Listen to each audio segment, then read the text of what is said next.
Hello guys. आज के lecture में हम जेन ऑस्टन के बारे में बात करेंगे। देखेंगे कि वो कैसी राइटर हैं, उनका राइटिंग स्टाइल कैसा है, उनकी राइटिंग की थीम्स कैसी हैं और इसके अलावा इनके वर्क्स के बारे में जानेंगे। स्टूडेंट्स, जेन ऑस्टन एक बहुत प्रोमिनेंट फिगर हैं, एक बहुत प्रोमिनेंट वुमेन नॉवेलिस्ट हैं लेट 18th सेंचुरी और अर्ली 19th सेंचुरी की। बात करते हैं जेन ऑस्टन की अर्ली लाइफ से। Jane Austen was born on 16 December 1775 at the Personage House of Steventon. इनके फादर का नाम जॉर्ज ऑस्टन है जो कि एक डायरेक्टर थे। जेन 7 चिल्ड्रंस में से 6th नंबर पे थी। उनके 5 भाई और 2 सिस्टर्स थीं। वैसे तो जेन अपनी सारी ही फैमिली से प्यार करती थी, लेकिन जो उनकी सबसे बड़ी बहन थी कैसेंड्रा, वो उनसे सबसे ज़्यादा प्यार करती थी। अगर हम उनकी एजुकेशन की बात करें तो सबसे पहले वो ऑक्सफोर्ड स्कूल से पढ़ी और फिर एबी स्कूल से तालीम हासिल की। उनकी एजुकेशन उनके वक्त की बहुत सी लड़कियों की तरह अपने फादर की सुपरविजन में कंप्लीट हुई। वो अपने बारे में कहती हैं कि the most unlearned and uninformed female who ever dare to be an authoress. Henry Fielding and Walter Scott के मुकाबले में इनकी लिटरेरी अकॉम्प्लिशमेंट्स कुछ लिमिटेड हैं, लेकिन ये उनके एक बेहतरीन नॉवेलिस्ट बनने के लिए काफ़ी था। उन्होंने इंग्लिश क्लासिक्स बहुत अच्छे से पढ़ा और वो फिक्शन की लाइन में भी बहुत एक्सपीरियंस्ड थी। उन्होंने फ्रेंच सीखी, लेकिन उनकी राइटिंग्स में फ्रेंच का ट्रेस बहुत कम नज़र आता है। मतलब फ्रेंच लैंग्वेज में उनके लिखे हुए वर्क बहुत कम नज़र आते हैं। जेन ऑस्टन की लाइफ को 3 पीरियड्स में डिवाइड किया जा सकता है। उन्होंने first 25 years from 1775 to 1800 Steventon parsonage में गुजारे। 8 years from 1801 to 1808 in Bath and Southampton में गुजारे। एंड द लास्ट 8 ईयर्स उनकी डेथ से चंद महीने पहले इन 1817 उन्होंने एक विलेज में गुजारे। उन्होंने अपनी आधी से ज़्यादा ज़िंदगी स्टीवेंटन पर्सोनेज में गुजारी, जहाँ उन्होंने लोगों को बहुत अच्छे से देखा। उन्होंने जेंट्री क्लास पर गौर दिया। उन्होंने लार्ज लैंडेड प्रोप्राइटर के बारे में और स्मॉल प्रोप्राइटर के बारे में जाना, क्लर्जी मैन की लाइफ के बारे में जाना, उसके अलावा मिलिट्री और नावल ऑफिसर्स के बारे में जाना, रिटायर्ड ट्रेड्समैन के बारे में जाना। ऑस्टन इसे कहती हैं human nature in the Midland countries. Jane Austen ने 16 साल से पहले ही लिखना शुरू कर दिया। स्टीवेंटन में उन्होंने अपना पहला नॉवल प्राइड एंड प्रेजुडिस लिखा 1796 में और इसको इन्होंने टाइटल दिया फर्स्ट इम्प्रेशन का। इसके बाद उन्होंने सेंस एंड सेंसिबिलिटी लिखा 1797 में। फिर उन्होंने नॉर्थएंगर एबी लिखा अंडर द टाइटल ऑफ सोसन इन 1798 टू 99। जेन ने बाथ एंड साउथहैम्पटन में स्टे के दौरान ज़्यादा नहीं लिखा, लेकिन चॉर्टन में 1809 में उन्होंने अपनी इंस्पिरेशन को फिर से रिवाइव किया और दोबारा से कलम थाम लिया। यहाँ कहा जाता है कि उन्होंने अपने मशहूर नॉवल लिखे मैन्सफील्ड पार्क 1812 में, एमा 1814 में और परसुएशन 1815 में। उनके 4 नॉवेल्स रिवाइज्ड फॉर्म में पब्लिश हुए 1811 टू 1816 के दरमियान। सेंस एंड सेंसिटिबिलिटी 1811 में, pride and prejudice in 1813, Mansfield park in 1814 and एमा इन 1860। नॉर्थएंगर एबी एंड परसुएशन 1818 में उनकी डेथ के बाद शाया हुआ। उनकी फेम बढ़ने के साथ साथ उनका नाम प्रिंस रेजेंट तक भी पहुंचा, जिन्होंने इनके कुछ नॉवेल्स अपनी रेजिडेंस पर भी रख लिखे। उनके एक librarian mister Clarke Jane Austen से मिले और कहा कि अगर आपके पास कुछ आने वाला नॉवल है तो आप उसको डेडिकेट कर सकती हैं प्रिंस को। तो एमा इसीलिए उस प्रिंस रेजेंट को डेडिकेट किया गया।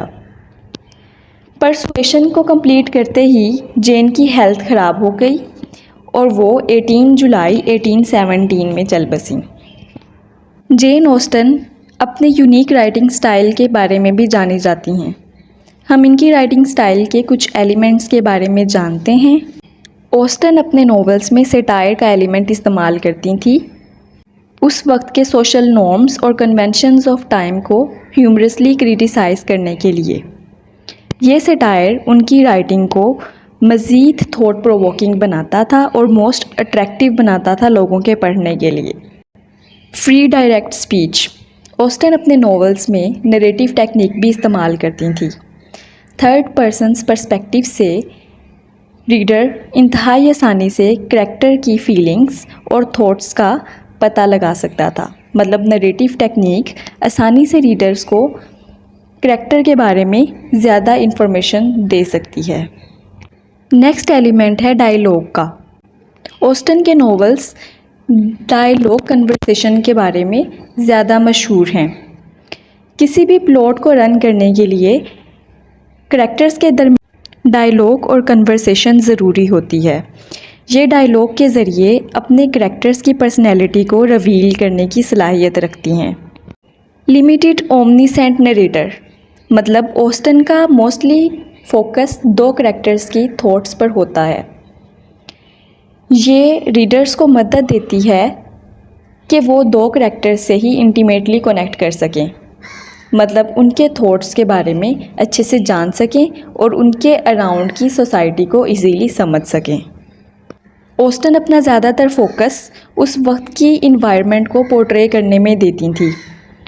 उनकी ये डिस्क्रिप्शन रीडर को इजीली उस वक्त की इन्वायरमेंट और सोसाइटी को समझने में मदद देती थी। ऑस्टन के कैरेक्टर्स वेल डिफाइंड और रिलेटेबल होते हैं। उनके करैक्टर्स मोस्टली पर्सनल ग्रोथ से गुजरते हैं और नोवेल के साथ साथ चेंज भी होते रहते हैं। उनके नोवेल्स उस वक्त की सोशल क्लास को भी एक्सप्लोर करते हैं और उसके इम्पैक्ट लोगों पर कैसे होते हैं वो भी उनके नोवेल्स में इजीली देखा जा सकता है। उनकी राइटिंग स्टाइल में आयरनी भी पाई जाती है, वो चाहे सिचुएशनल हो या ड्रामेटिक। ये आयरनी उनके करैक्टर्स की डिसेप्शन को ख़त्म करने के लिए ज़्यादातर यूज़ की जाती है, मतलब अपीयरेंस वर्सेस रियलिटी। अगर हम उनकी पर्सनैलिटी की बात करें तो वो ऑब्जर्वेंट एंड विटी हैं, मतलब ये कि वो बहुत अच्छे से किसी चीज़ को ऑब्ज़र्व करती थी, जो कि उनके नॉवेल्स के तहत पता चलता भी है कि वो कैसे किसी चीज़ को ऑब्ज़र्व करके और इतने अच्छे से पोर्ट्रे करती थी अपने नॉवेल्स में। वो रिज़र्व्ड एंड प्राइवेट थीं।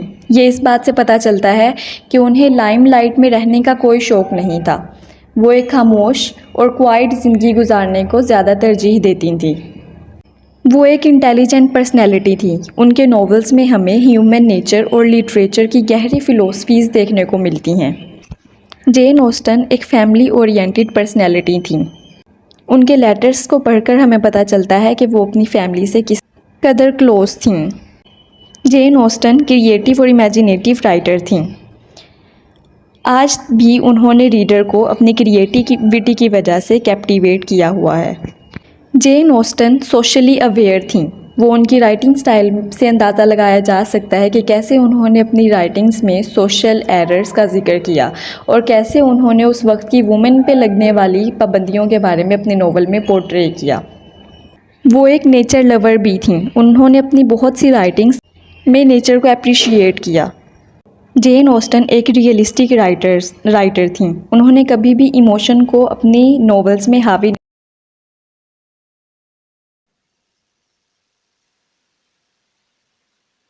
प्राइड एंड प्रेजुडिस में मिसिस बेनेट की ज़्यादा अट्रैक्शन लीडिया की तरफ, इस चीज़ को भी उन्होंने, जहाँ उन्होंने बताया कि love is necessary for marriage, वहाँ उन्होंने ये भी बताया कि one should also not ignore the importance of money. उन्होंने मीननेस को हर तरह से क्रिटिसाइज़ किया। जेन ऑस्टन के कुछ वर्क्स का हमने पीछे भी जिक्र किया है इस वीडियो में, लेकिन हम आगे इनके हर वर्क को अलहदा देखते हैं। सेंस एंड सेंसिबिलिटी 1811 में लिखा गया। ये नॉवेल्स डैशवुड सिस्टर्स पर है, एलियनर एंड मैरिनी, जिन्होंने लव को नेविगेट किया और सोशल एक्सपेक्टेशंस लगा लीं। ये नॉवल डिस्क्राइब करता है कि प्रैक्टिकलिटी और पैशन दोनों ज़रूरी हैं ज़िंदगी गुजारने के लिए, लेकिन एक गुड करैक्टर एक अच्छी पर्सनैलिटी से ज़्यादा बेहतर है। प्राइड एंड प्रेजुडिस जो कि 1813 में लिखा गया, इनका इंतहाई फेमस वर्क है। इसमें इन्होंने दो कैरेक्टर्स को पोर्ट्रे किया, मींस मेन कैरेक्टर्स जो थे वो एलिज़ाबेथ और डार्सी थे, जिसमें इन्होंने लव, रेपुटेशन और सोसाइटल नॉर्म्स को दिखाया कि कैसे प्रेजुडिस और प्राइड कैरेक्टर्स ने वक्त के साथ साथ ओवरकम किए। मैन्सफील्ड पार्क इन्होंने 1814 में लिखा। इस नोवेल का जो सेंट्रल कैरेक्टर है वो फैनी प्राइस है, जो कि एक पुअर लड़की है जिसे कि उसके अमीर रिश्तेदारों ने एडॉप्ट किया है, और ये एक्सप्लोर कर थीम ऑफ मोरालिटी, क्लास और फैमिली। एमा जेन ऑस्टन ने 1850 में लिखा।